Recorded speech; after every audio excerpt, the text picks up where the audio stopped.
Alors, on passe maintenant à notre campagne électorale fédérale. À l'approche du débat en français demain jeudi, là, c'est le port du niqab qui semble s'imposer comme sujet pour les chefs demain, probablement. En particulier à cause de l'enjeu, ce que ça représente comme enjeu au Québec en particulier. C'est un débat en français, le premier, comme vous le savez. Donc, on a posé la question à deux des chefs ce matin, Thomas Mulcair, qui s'en remet toujours au jugement de la Cour fédérale pour ce qui est de l'immédiat.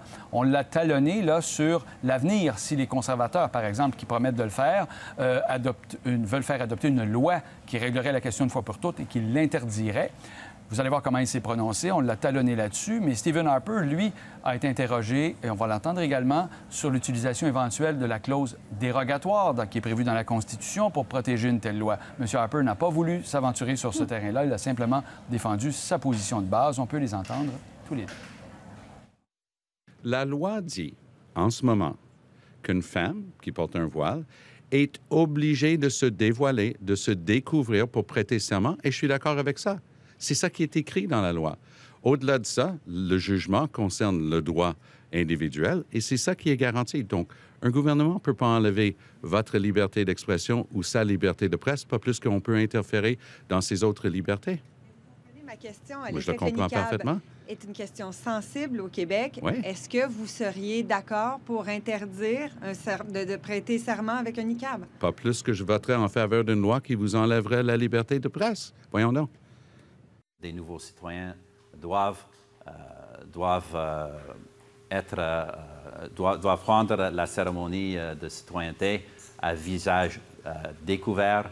Ça reflète nos valeurs et l'égalité des hommes et des femmes au Canada. Alors, au sujet des conservateurs, une promesse de don à la Fondation Terry Fox les met dans l'embarras un peu, là. Oui, une histoire un peu complexe. Annonce dimanche par James Moore, un ministre qui ne revient pas dans la course actuellement, en compagnie de Laureen Harper d'ailleurs, d'un fonds de contrepartie pour tous les dons qui sont donnés en ce 35e anniversaire, c'était dimanche, de la course Terry Fox. Il y en a plus de 700 à travers le pays.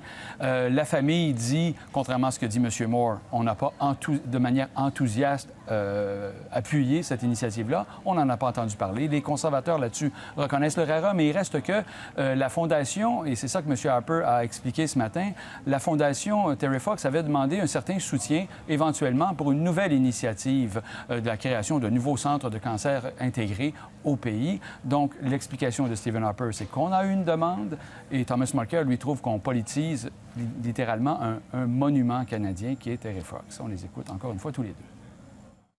And for the Conservatives to have been playing crass politics without the permission of the family or the foundation, I think it speaks for itself of what they're willing to do. We'll respect that family, that will respect Terry Fox's memory, and we'll respect the foundation. We're not going to politicize it. We'll leave that to the Conservatives. In August of this year, we received a request from the Terry Fox Institute and the Terry Fox Foundation for the kinds of contributions and matching funds we're setting up. This was the request we made. We fulfilled that request. I think it's a great policy, and I would encourage all Canadians to contribute to the legacy of fighting cancer that Terry Fox left us.